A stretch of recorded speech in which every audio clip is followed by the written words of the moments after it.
Hi everyone. This time I mean to be a bit more philosophical than usual, perhaps. So let's imagine that we have two axes. One of them is horizontal, the other one is vertical, and the horizontal one represents time, the arrow of time running from a supposed past towards a supposed future. And I say this because, according to my point of view, there is no past and there is no future. They are not there. They are memories and they are speculations.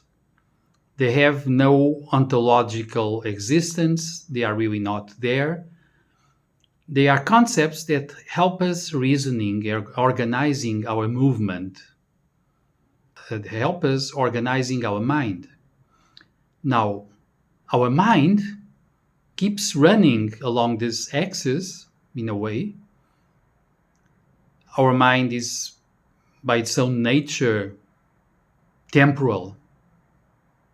It's moving. It's made of sequences. It's building sequences all the time. And sequences are temporal.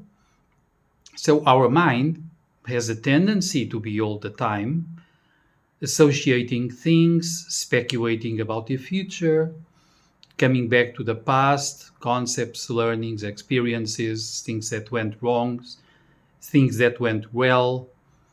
So our mind runs all the time along this horizontal axis. Now let's imagine that our vertical axis represents the present moment.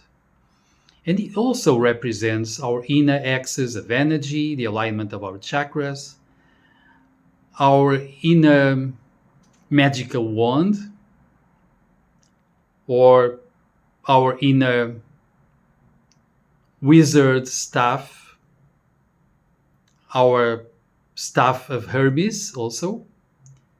And this vertical axis is about our spiritual deep connections, is about being in the present, and also about finding what is somehow uh, mentioned in ancient traditions as the eternal now. Something that is all the time here, meaning it's out of time. It does not belong in time, really.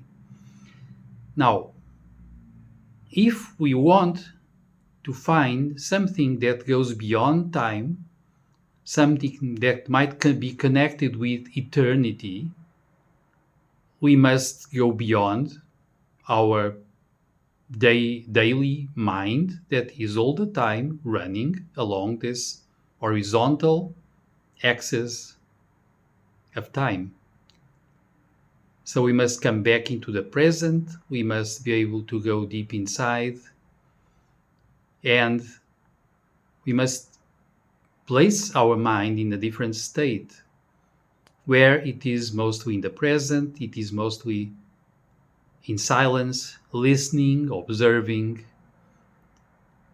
And to do this, we must also detach ourselves to the usual workings of our emotions that run connected to our mind and that are all the time evaluating what is in our minds, what comes to our minds, evaluating the past and the future and events and the unfolding of things, and all the time trying to accept and reject stuff.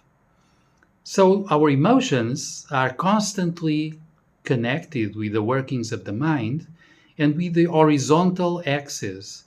Because when we desire things, we want the unfolding of time or of the movement of the present to bring us stuff we like, we wish for. When we reject, usually we want the unfolding of events to keep us away from some things we don't like. So we are constantly attached to the unfolding of events and to the workings of the mind, and we are constantly missing the possible deep inner connection with spiritual realms where we might be able to find eternity, something about ourselves and our consciousness that is beyond time, something that is eternal.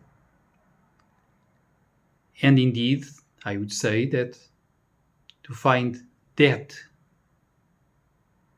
we should stop the agitation, the anxiety, the sorrow about events, past, present, and future. We must detach from that. We must build a suspension of all that. So we stay in the present, observing, silencing, opening, in a way dissolving our usual state. So you might find a spiritual opening towards something else that doesn't actually belong in time, doesn't actually belong in the world of things that have a beginning and an end. Something else that perhaps our mind cannot control, dominate, explain, foresee, and all that. This is the idea for today, and as usual, I invite you to comment, to share, and to subscribe the channel. I'll be back soon.